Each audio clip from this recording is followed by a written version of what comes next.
Who is still buying the Nintendo Switch console in 2024 and why?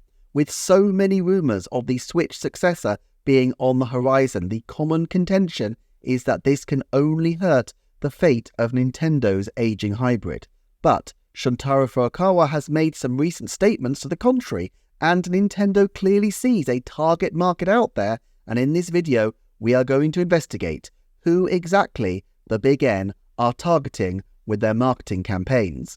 So while Nintendo does not share its research and audience segmentation too often, and certainly not with any great specificity, right now the best source to understand the kind of audiences they're targeting is probably their own advertisements. And recently several new advertisements have dropped on their major international platforms. So, based on these advertisements, who are their key audience groups this year? Let's start with their largest English-speaking market, the USA. Group 1 that they're targeting would appear to be child friendship groups. This advertisement is called The Spirit of Friendship and focuses on friend groups playing, and the final tag is the home of Mario and friends. Clearly in this case their approach is to line up the deep library of evergreen Mario titles, Super Mario Bros. Wonder, Super Mario Party Jamboree, and Mario Kart 8 Deluxe. What's curious here is the cameo of Minecraft, which does not fit into the tag and is inconsistent with the rest of the video, which has an almost exclusive Mario focus. Just speculation here, but the girl says, "Did you build that for me?" which doesn't necessarily mean Minecraft, and I really wonder whether there was a decision after the advert was filmed being had here about whether to focus on Super Mario Maker 2 as part of the video, and they decided that Minecraft would be a bigger seller, even though it's a solo experience that doesn't really fit in with the theme of the video at all. It's the only non-Mario title to feature, although there is a nice little Easter egg if you look at the door to the bedroom, which has a Zelda-style Z on it. It's curious that while there are lots of games which could appeal to children, Animal Crossing New Horizon, Pikmin, Splatoon, Princess Peach, they have specifically gone for Mario and particularly collaborative or party-style multiplayer games. I suspect here that it's not purely that Mario games sell well, but that it triggers additional sales. People who like Mario are likely to buy other Mario games and merchandise, and there's no shortage of Mario games and merchandise on the shelf at the moment, so promoting Mario over Animal Crossing probably has more impact for this particular market segment. On the other hand, Group 2 is commuters, as evidenced by this recent Nintendo of America advertisement called Commute. Here we have someone struggling with worries until they chill out with Animal Crossing New Horizon. This is being presented as very much a solo experience, and we have only the one game being touted. Let's be honest, most people buying a machine at this point in the Switch's life cycle are not going to be wanting to play more niche titles like even Pikmin or Metroid Dread, but they are more likely to have disposable cash, so they promote the high-end OLED model in this advertisement and just the most famous casual game of the Switch era, Animal Crossing New Horizons. And look, these kinds of consumers are not likely to be buying large numbers of games long term necessarily, so Animal Crossing is the perfect title, as although it's just one title, it can be expected to last for a significant period of time, with most people putting hundreds of hours into the experience. It also suits daily play very well because of its real-time structure, and so it's a very sensible one to position for this commuting audience. Group 3 then is Christmas gift givers. Now, families have always been a big focus of Nintendo advertisements, but what's curious here is that it takes 40 seconds for the Switch to actually appear in this advertisement, and even then, the gameplay is kept very much in the background for most of the video. The focus here is actually not the games themselves. In fact, the specific games are almost immaterial, I would argue. The boy in this advertisement doesn't say, "Mom, let's play Super Mario Party Jamboree," but rather, "Can we play the new game?" They picked Mario Party because it's the new title and also because it has multiplayer appeal for families, but it seems like the real purpose of this advertisement is to inspire gift giving and to put in people's heads the idea that a game would be a good gift to people who may well have little interest in the specific games available. This is a Christmas version of the same kind of advertisement that Nintendo have run several times. There's another one called Bringing the Fun, which focuses very much on the people and the benefits of games to bring people together and encourage social relationships. Another key aspect of this kind of advertisement is the bonding between people in their 40s and 30s with their younger relations. Group 4 is evidenced in the ad Here We Go Mario, which is the complete opposite of the prior kind of advert. This one is pure Mario gameplay footage and highlighting the specific games as we go, all through the prism of Mario and accompanied by a Mario-themed rewrite to the tune of Jingle Bells.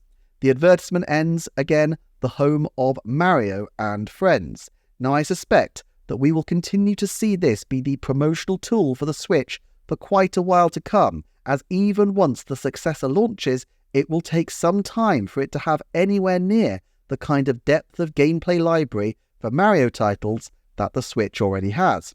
Again though, the focus games are Super Mario Bros. Wonder, Mario Kart 8 Deluxe, and Super Mario Party Jamboree.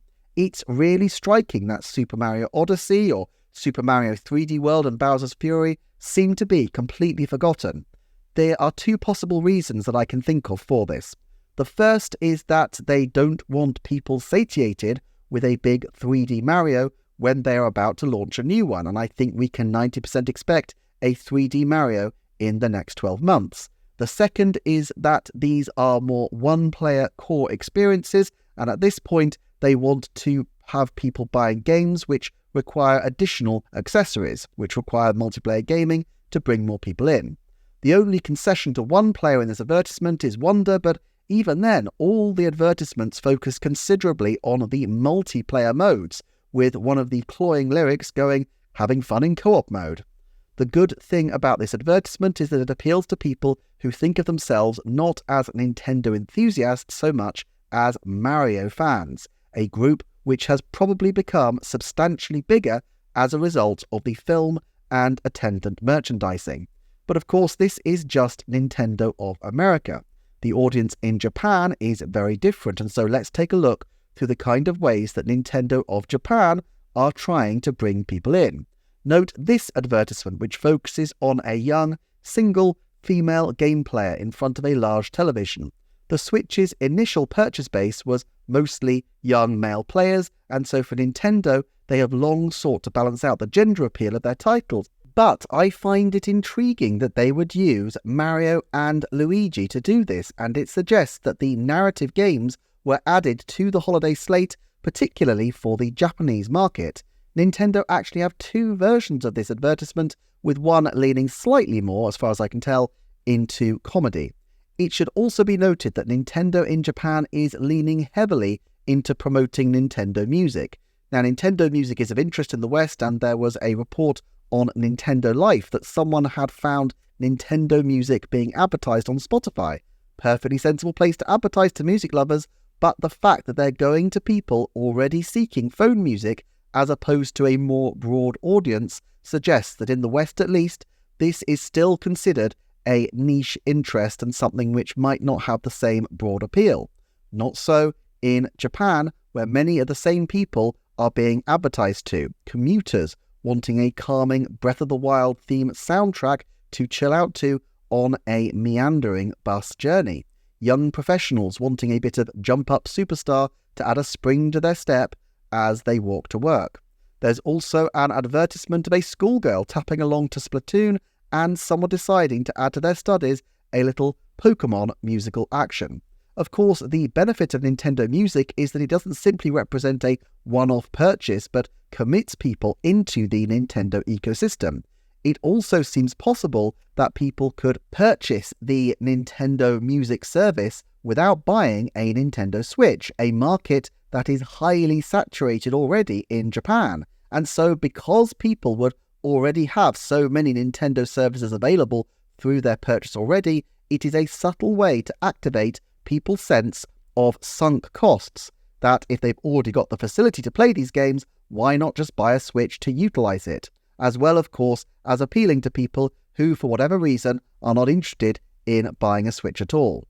These advertisements are pretty fun and well worth your time to peruse. Generally speaking though, Nintendo of Japan has a lot more content from Japanese influencers, playing titles like Echoes of Wisdom and Splatoon.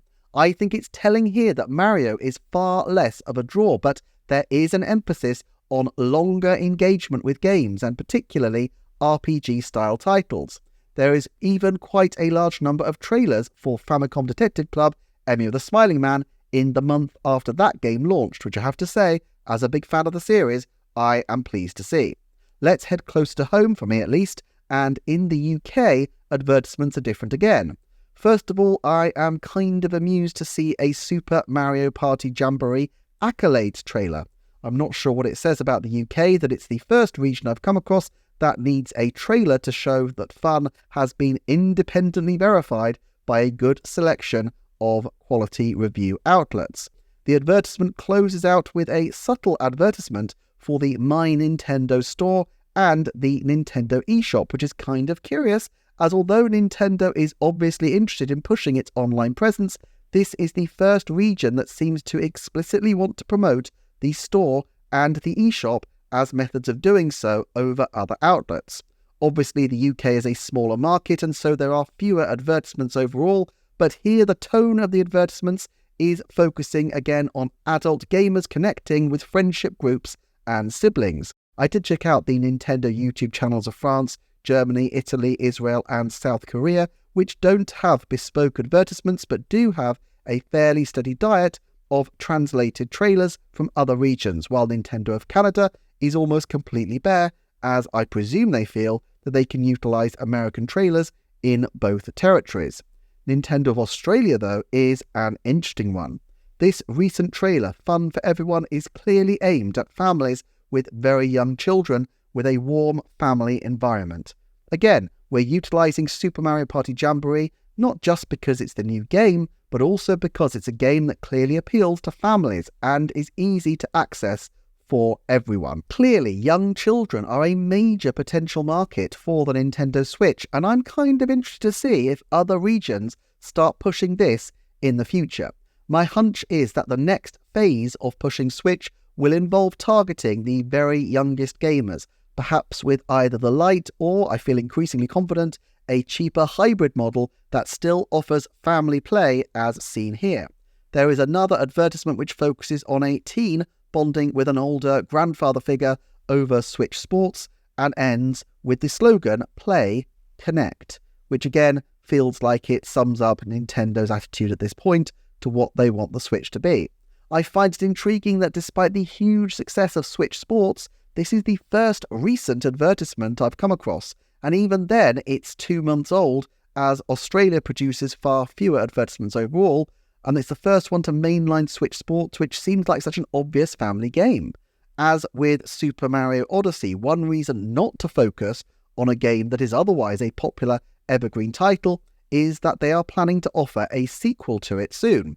There are other reasons I've covered to think that a new exercise-based title is on the cards, not least that after Ring Fit in 2019 and Switch Sports in 2022, the group who worked on these titles will be due next year, but it nudges the chance to 70% that next year we will see some kind of exercise theme game. So these are the people Nintendo appears to feel will still be buying Nintendo Switches, and Shuntaro Furukawa was quoted earlier this week in a press Q&A talking about this topic. The outlet Mainichi has Furukawa-san commenting on whether the successor would have any impact on the sales of the original Switch, and he replies, "I can't say for sure that there won't be any, but the Switch has already been on the market for 8 years. I don't think that the presence or absence of a successor will have much of an impact on customers who buy at this time," which, as we've seen, is broadly true. While so far many people were buying OLED as an upgrade to their existing Switch, it feels that Nintendo's advertising is really aiming at a very casual crowd at this point. Having said that, I would be cautious about over-interpreting Shuntaro Furukawa's remarks. He is the president of a global company in the middle of their biggest sales month of the year. Of course, he is not going to say, actually, yes, if anybody suspected we were about to drop the Super Switch 64 Cube, sales of the Switch would evaporate overnight, so we're keeping Strum to milk a bit more cash out of our customer base. Ex-Nintendo employees Kit and Krista recently commented that they felt that Nintendo would not want to announce a Switch successor in a holiday season that is very important to them, and I tend to agree. Now, I have been on record as saying that if Nintendo needed to announce now, they would, and I still think that's the case because, after all, the Venn diagram of people who are into Switch successor news and the people who will be picking up Switches this winter has a small area of overlap. But at this point, it's clear that Nintendo do not need to announce so soon. And why confuse your marketing message with a highly public news cycle around the Switch 2, just as people are considering purchases of the original Nintendo Switch console? Why sow those seeds of doubt even in a small percentage of your potential audience base? The Wii U and 3DS were announced significantly ahead of the holiday windows after all, so there's no likelihood there of message confusion. Nevertheless, it will be interesting to see how Nintendo pivots when they have a new console to promote and how their advertising focus changes. For more on Nintendo's strategies, why not check out these cool videos on screen and check out the Patreon for early access and exclusive content. Please do like, comment, share and subscribe, and I will look forward to seeing you next time for another Nintendo Forecast.